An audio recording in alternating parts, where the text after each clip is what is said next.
Thank you. Arkansas Attorney General Leslie Rutledge joins us live this morning. Thank you for being here with us. Good morning. Glad to be here in the River Valley. Yeah, on this Veterans Day Eve, and a lot to talk about. Something you may not know.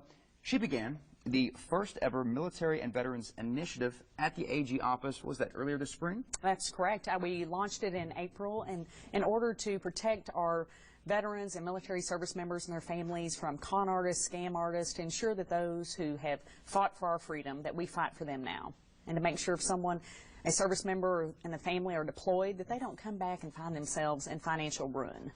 I wonder if other people will follow suit with that. Have you heard about this catching on with any place else? Well, certainly nationwide, I've had some influence on some of my colleagues in other states, and we worked very closely together to protect consumers in our states and protect veterans and military service members. And I'm just hopeful that here in Arkansas that we can do our part to protect those men and women who fought for us. Right.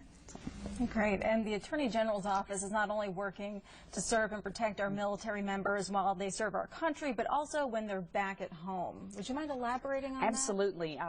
We work with the Arkansas Department of Veterans Affairs to host roundtables. I've hosted 4 roundtables to bring stakeholders to the table to talk about issues, whether it's Veterans Treatment Corps or ensuring that veterans know their rights under the Civil Relief Act, to ensure we put out a consumer alert which anyone can sign up for on arkansasag.gov, and at least once a month that consumer report has to do with veterans' rights or military service members' rights. And so again, anyone, any listener, viewer can go to arkansasag.gov, sign up for those, because we want to ensure that the men and women of the military, that they know what their rights are and that they let us do the fighting for them now.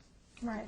What is one of the biggest challenges that they face when they return home, from your perspective? Certainly, whether it's to ensure that they have a home to go back to, that they have not lost their home, and whether they were renting or they have a job. We want to ensure that through workforce services, that when individuals leave the military service, that they are able to then obtain another job or to go to college through GI Bill. So we at the Attorney General's office are working with them and to ensure that those benefits at the VA, that they navigate that system, because too often our veterans and military service members have difficulty navigating the VA system. So we want to ensure that they get those benefits and that they are not taken advantage of by someone claiming to be a veterans advocate who is not, and is simply just trying to charge them for services that are quite frankly free. And you're going to be in Northwest Arkansas? That is correct.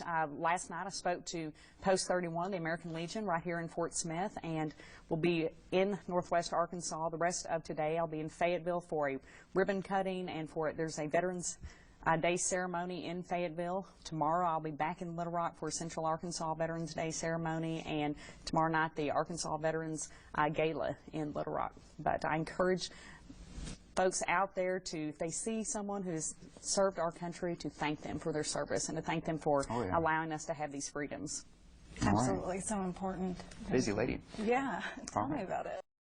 Well, thank you. I enjoyed, and again, I encourage folks to go to arkansasag.gov to sign up for those alerts and make sure that we help protect our friends and family. Perfect. All right. Thank you. Thank you.